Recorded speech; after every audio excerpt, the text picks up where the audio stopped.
যার কারণে আজকে আমার পরিবার ভেঙে পড়েছে। আমি আমার পরিবারের সবার জন্য এবং আমার বাবার জন্য আপনাদের কাছে, প্রিয় বাঁশখালীবাসীর কাছে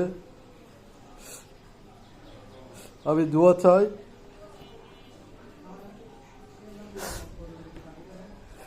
আপনারা যারা আমাকে এই কঠিন মুহূর্তে যারা আমার খোঁজ খবর নিয়েছেন, বন্ধুবান্ধব, পাড়া প্রতিবেশী,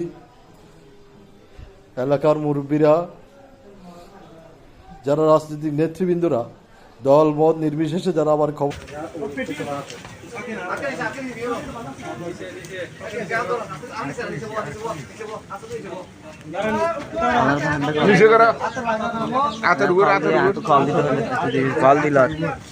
কল দিতে হলে না সমস্যা সেন্টার হলো হ্যাঁ কি আর না ভাই সেন্টার কোন যাও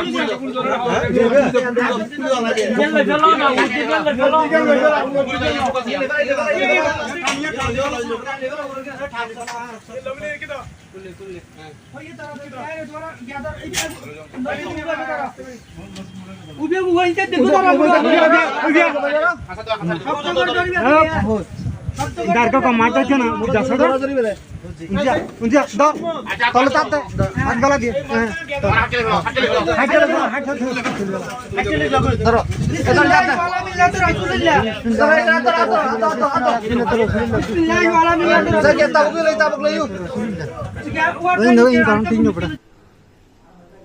দীর্ঘদিন আমি রাজনৈতিক প্রতিহিংসার শিকার হয়ে গত 5 আগস্ট থেকে মিথ্যা মামলায় জর্জরিত হয়ে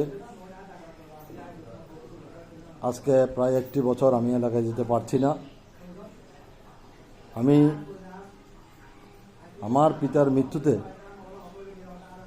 যারা রাজনৈতিক নেতৃবৃন্দ, সামাজিক নেতৃবৃন্দ, অনলাইনে যারা আমার পরিবার এবং আমার পাশে দাঁড়িয়েছেন এবং সমবেদনা জানিয়েছেন, তাদেরকে আমি আমার পরিবারের পক্ষ থেকে এবং আমার ব্যক্তিগত পক্ষ থেকে ধন্যবাদ জানাচ্ছি, কৃতজ্ঞতা জানাচ্ছি। প্রিয় ভাইরা, আজকে করুণ অবস্থা। আজকে আমরা যারা তৃণমূল পর্যায়ে যারা রাজনীতি করেছি, মানুষের জন্য, মানুষের সুখে দুঃখে থেকে রাজনীতি করেছি, আজকে আমার বাবার এই মৃত্যু শেষ সময়ে আজকে আমি এলাকায় যেতে পারছি না। যার কারণে আজকে আমার পরিবার ভেঙে পড়েছে। আমি আমার পরিবারের সবার জন্য এবং আমার বাবার জন্য আপনাদের কাছে, প্রিয় বাঁশখালীবাসীর কাছে আমি দোয়া চাই।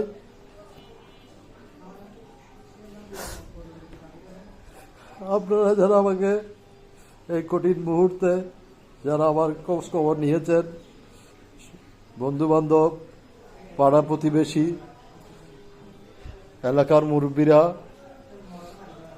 যারা রাজনৈতিক নেতৃবৃন্দরা, দল মত নির্বিশেষে যারা আমার খবর নিয়েছেন, আমি আপনাদের কাছে চিরকৃতজ্ঞ। প্রিয় ভাইয়েরা,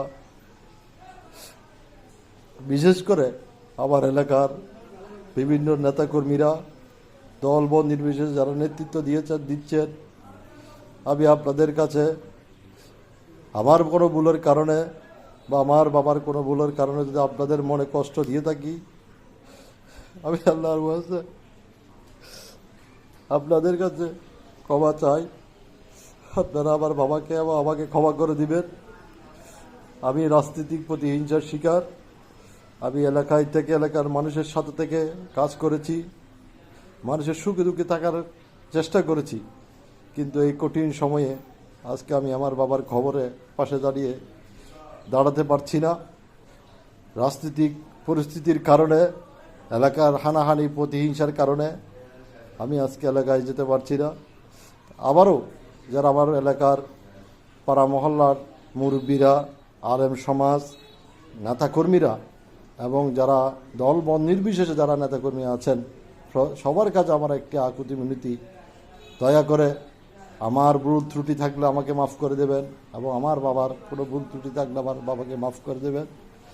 বিশেষ করে আমি এই কঠিন মুহূর্তে যারা আমাকে সাহস জুগিয়েছেন, আমি তাদের কাছে চিরকৃতজ্ঞ থাকব। আমার জন্য দোয়া করবেন। আসসালামু আলাইকুম রহমতুল্লাহি ওয়া বারাকাতুহু।